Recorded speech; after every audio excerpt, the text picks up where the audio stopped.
Salut, bonjour à tous et bienvenue sur Gandalf Smart. Ça fait longtemps que je ne publie pas de vidéo. Vraiment désolé avec les occupations, mon projet d'études, voilà. Et les voyages, c'est pas du tout évident. J'étais concentré sur d'autres activités, mais il faut dire que il faut de temps en temps revenir, voilà, même si je publie des articles sur mon blog. En un mot, c'est pas facile, mais je suis très heureux de vous retrouver. Aujourd'hui, j'ai envie de vous parler d'un truc intéressant avec la technologie. Il s'agit donc de Microsoft qui va donc officialiser, voilà, c'est probable, on compte là-dessus, son nouvel OS, donc son nouveau système d'exploitation appelé Windows 11. Donc c'est un nouveau système. Moi, franchement, je suis emballé. Vous savez, je suis un utilisateur donc de Windows et j'adore le système. On découvre plein de choses malgré la facilité d'utilisation, mais surtout lorsque vous êtes tout le temps connecté, vous êtes en ligne avec le système cloud, avec ses outils collaboratifs. Donc vous trouvez avec son OneDrive, son cloud, son SharePoint, Microsoft Exchange, Windows Server. C'est vraiment intéressant, c'est vraiment adapté, que ce soit au niveau donc des entreprises, au niveau donc voilà, des étudiants, à la maison. Donc c'est vraiment un truc très bien réfléchi.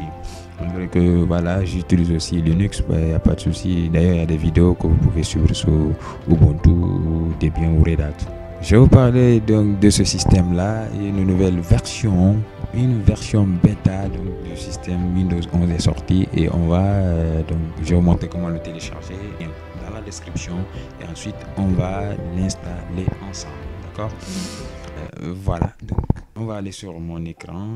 Dans ce nouvel OS, dans cette release, il y a beaucoup de nouveautés, notamment sur le menu. Avec Windows 11, on a plutôt envoyé le menu vers le centre. Donc, il y a plein d'autres éléments. On va voir ensemble tout ça. Donc, je vais vous montrer d'abord, dans un premier temps, comment le télécharger. Donc, on va se rendre sur mon navigateur et vous utilisez donc ce lien-là, ISO Wikitech. Voilà. Donc, dès que vous tapez sur le lien, vous allez donc venir sur Microsoft et vous découvrir un ensemble d'OS de Microsoft, donc Windows Server 2019. J'ai des vidéos par rapport à cela sur mon blog Gandalf Smart. Donc vous défilez sans plus tarder et vous venez jusqu'à la fin, vous voyez Windows 11, la version bêta. Donc vous cliquez là-dessus et automatiquement le téléchargement va commencer. Donc vous allez retrouver le lien dans la description. Une fois téléchargé, nous allons maintenant passer à l'installation. Donc comme c'est une version bêta avec ces nouveautés, qu'est-ce que nous allons faire? On va l'installer de manière virtuelle, en mode virtuel avec VirtualBox ou Workstation. Donc ici nous on va l'installer donc avec VirtualBox, donc Oracle VirtualBox. Donc là on va le démarrer. D'ailleurs là j'ai déjà un article sur mon blog que vous pouvez voilà, ok, voici l'article en question, voilà. Donc vous pouvez, je vais retrouver donc le lien dans la description aussi pour voilà connaître les nouveautés de ce système. Quant à nous, on va passer à l'installation. Donc d'ailleurs une nouvelle mise à jour, on fera ça après. Donc vous cliquez sur nouvelle et on va donc nommer notre machine virtuelle, donc la machine virtuelle Windows 11. Avec cette version là, on n'a pas Windows 11. D'ailleurs on m'a proposé une mise à jour que je n'ai pas fait, mais ce que nous allons faire, on va choisir la dernière version de Windows 10. Voilà, on va essayer donc 2 Go de RAM et on va cliquer sur créer. Vous cliquez sur suivant 50 Go, il n'y a pas de problème. Voilà, donc suivant jusqu'à la fin. Ensuite on va configurer notre machine virtuelle et charger notre nouvelle OS. Alors, pour ce faire, vous venez dans petit stockage, voilà les différentes étapes là, réseau, tout ça là. Donc voilà, vous pouvez le configurer. Donc nous on va prendre on va aller un peu plus vite. Donc on choisit l'ISO dans notre machine. Donc je viens de télécharger l'ISO en question. Voilà, version bêta. Windows 11. Donc on choisit et ensuite on clique sur démarrer pour lancer notre machine Windows 11. On va démarrer sur notre OS Windows 11. Voilà, on va. Waouh. Vous voyez déjà, voilà le logo Windows, un peu donc qui a un peu changé de position. Et voilà, ça tourne. Ok, donc version anglaise ou française. Donc on va installer notre système en français, mais il est bon de s'habituer en anglais. Voilà, c'est mieux d'utiliser la langue. Et ben on va cliquer sur Next pour continuer et installer notre OS. Waouh, je suis emballé, moi je suis impatient de découvrir parce que là on l'installe ensemble pour la première fois. Ok, donc on nous demande ici une clé de licence. Comme ça, on clique sur. On n'a pas de licence. I don't have a product key. D'accord, on n'a pas de clé de produit. Et voici les différentes versions. Et moi, voilà, Home, Education, Pro.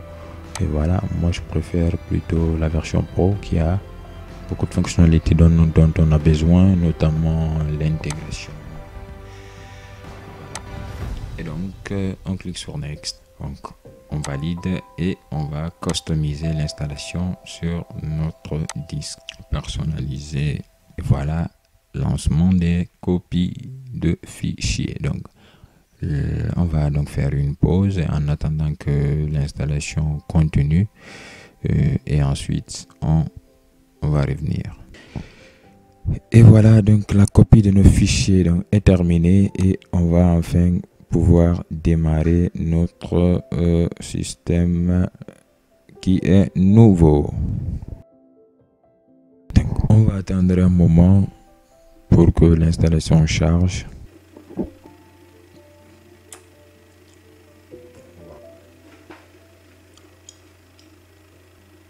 Ok, donc là on nous demande donc de spécifier voilà notre région, donc notre pays.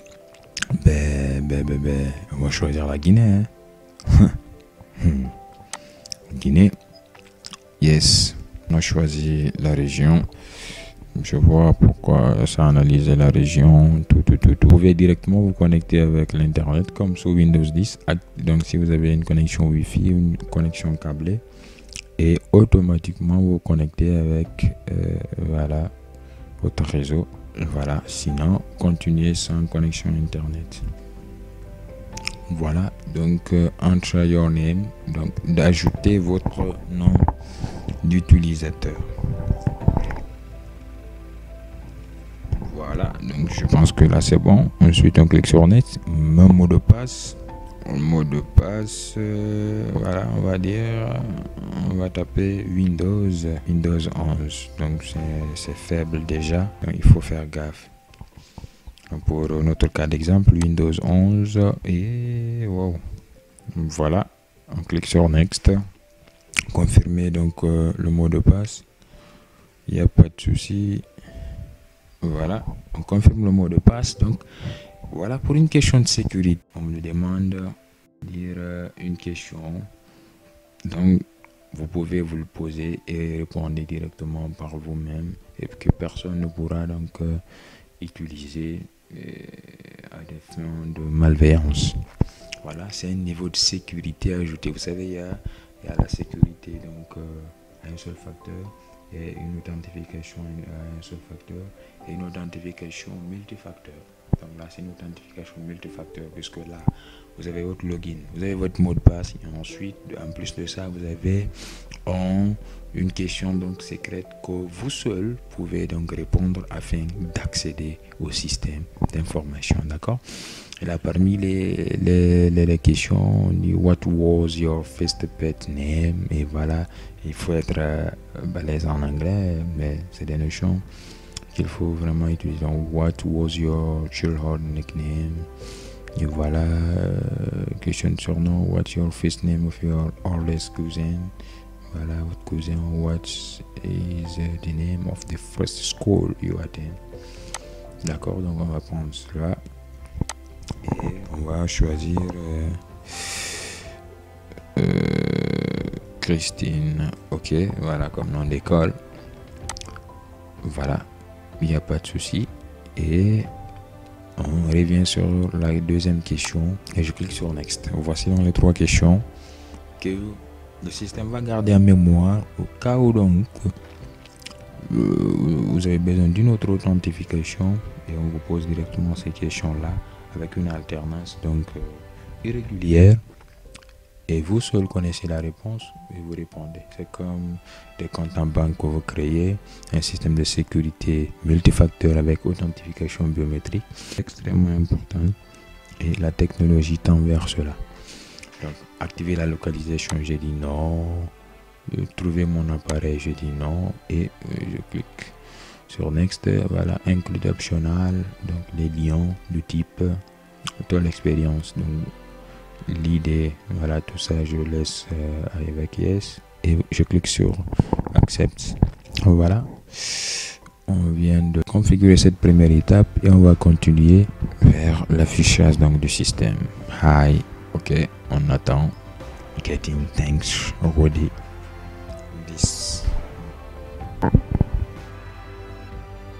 Wow, on a fini l'installation et vous voyez donc notre nouvelle interface Windows 11. Vous voyez déjà le menu qui est là avec le nom d'utilisateur.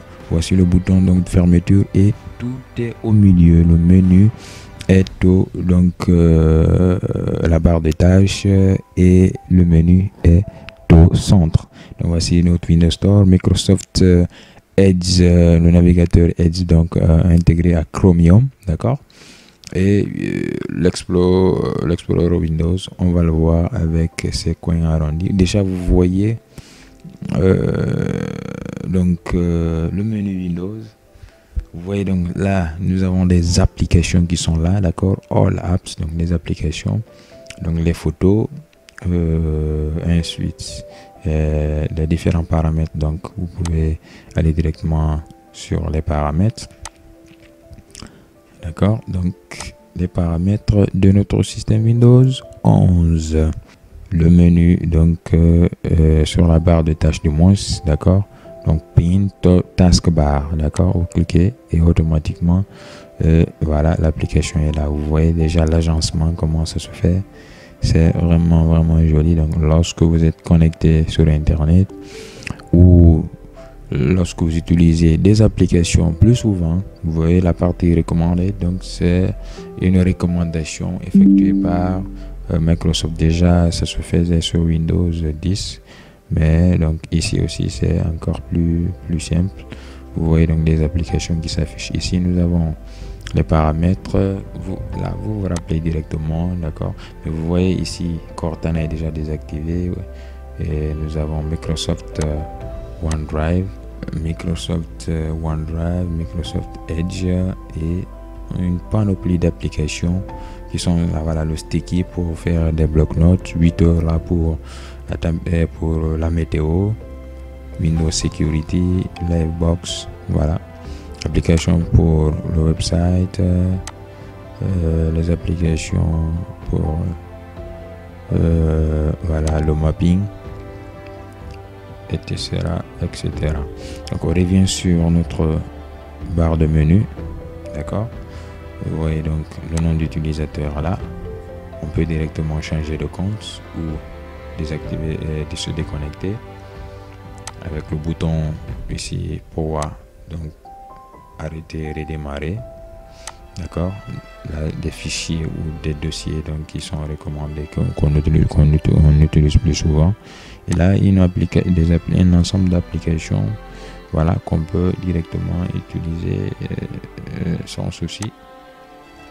Voilà, donc là on peut défiler, vous voyez, donc on défile, donc voilà, Movie TV, donc le lecteur donc vidéo, Notepad, voilà, et les icônes ont totalement changé. On va ouvrir Notepad, les icônes ont totalement changé, voilà, ça reste tout de même, voilà, la même appli, voilà. Sauf que c'est l'icône qui a changé. D'accord. Là, on revient. D'accord. Et on va défiler avec nos applis. Et on va se rendre sur, voilà, ce bouton là, Task View. Donc ça permet de voir les différents bureaux, d'accord.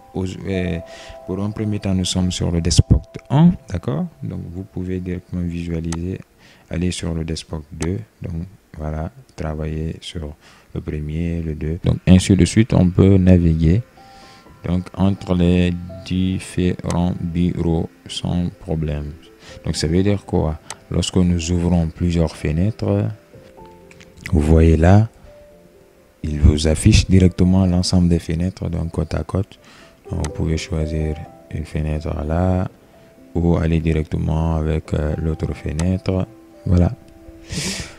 Et on revient sur l'Internet Explorer. Vous voyez un peu le design, d'accord. Donc voilà, le desktop, download. Donc les icônes quand même ont été voilà, totalement changées. Voilà. Même si voilà, dossier, donc même si ça reste voilà, un peu presque le même, mais le design quand même a changé, l'ergonomie c'est vraiment changé. Donc voilà, les disques, vous voyez, donc ça vraiment, voilà. Donc l'arborescence des fichiers, ça reste le même. Petite astuce que pour vérifier, donc là vous pouvez utiliser voilà, vous pouvez utiliser donc Microsoft Edge comme navigateur par défaut. Il n'y a pas de souci. Donc il est intégré au Chromium, donc il fait des recherches aussi comme si vous étiez, disons, presque sur Google Chrome. Qu'est-ce que je voulais dire encore? La barre de recherche intégrée aussi là est plus simple, plus rapide. Il suffit de cliquer sur cette partie. Voilà, ça se trouve aussi sur Windows 10, il n'y a pas de souci. Donc comme je l'ai dit, c'est une version bêta. Voilà, on va attendre le 24 juin. Microsoft donc va se prononcer. Et ensuite, on verra, voilà, s'il officialise ou pas ce système qui est très intéressant côté design. Et voilà, sûrement il y aura beaucoup d'améliorations côté cloud, côté outils collaboratifs, outils, voilà, la gestion en famille, le réseau, tout. Voilà. Donc, on va explorer le widget. Voilà, les widgets. You having trouble. Voilà, donc là il faut être connecté. Donc lorsqu'on est connecté, et automatiquement on pourra utiliser les widgets pour voilà. Attends, on va se connecter.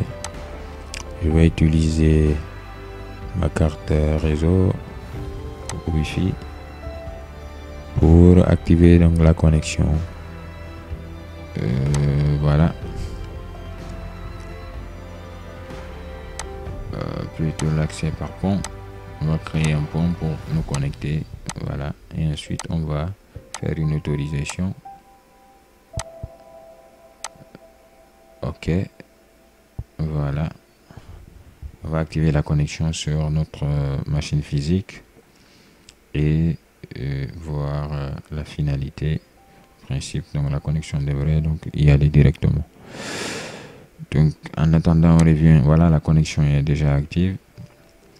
Vous voyez donc les différents paramètres. Ensuite, on revient sur widget. Widget, là, il va automatiquement charger des widgets disponibles sur internet, des thèmes. Voilà, ça charge. Nous, on va aller dans la personnalisation des thèmes. Theme Accessibility, Time Account Personalization. Donc on vient là. Ici c'est installation des applications. Donc vous cliquez sur personnalisation et là voilà, color, donc les thèmes, d'accord, le menu démarrer, la barre de tâches. Ok, donc voici un ensemble de thèmes, voilà, que vous pouvez choisir ou télécharger d'autres thèmes sur internet. On dit get more personality in Windows, donc vous pouvez télécharger d'autres thèmes en allant donc dans en suivant donc ces onglets.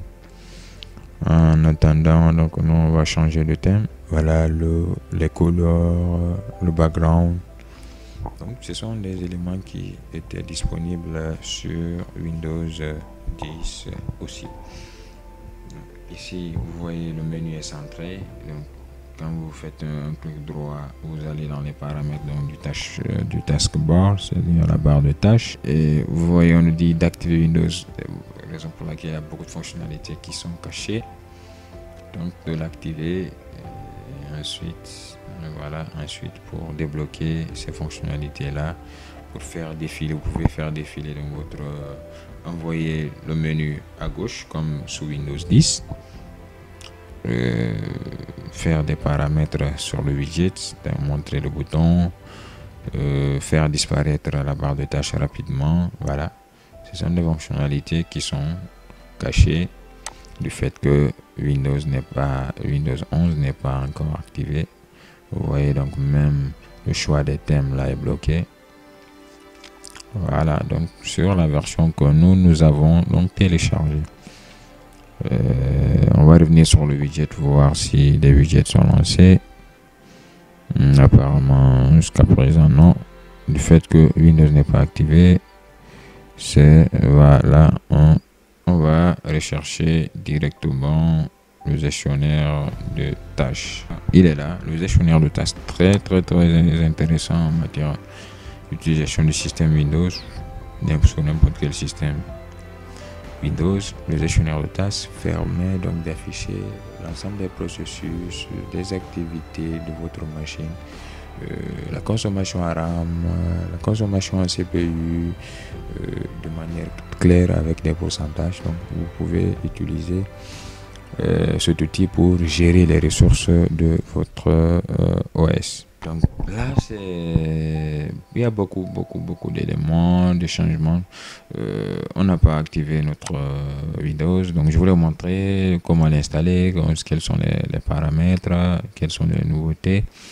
Il y a déjà donc un article sur mon blog. Vous allez donc découvrir un ensemble de nouveautés. Donc vous voyez le menu est rénové, donc le gestionnaire de tâches donc est au centre. Vous pouvez bien sûr déplacer tout ça. Le bouton de recherche qui est donc encore là, plus fun, et le design, les coins arrondis, les widgets donc qui vont charger. Voilà, l'utilisation de plusieurs bureaux, les gestionnaires, donc les icônes. Voilà, donc c'est plus commode, plus simple encore, voilà, pour le bien des utilisateurs que nous sommes. Donc en attendant le 24 juin, la conférence pour l'officialisation et de nouvelles mises à jour avec beaucoup d'autres fonctionnalités, je me limite là pour cette vidéo là et j'espère que vous avez aimé. Donc dites-moi en réaction ce que vous avez. Donc si vous avez pu l'installer, quelles sont vos réactions, quelles sont les nouveautés, est-ce que ça vous a plu ou pas, ou bien c'est la même chose pour vous. Voilà, j'aimerais donc en savoir plus pour voir si on va aller plus loin avec ce système là. En attendant, n'hésitez pas à vous abonner, à en parler autour de vous et donc à l'installer et à le manipuler. À la prochaine sur Gandalf Smart.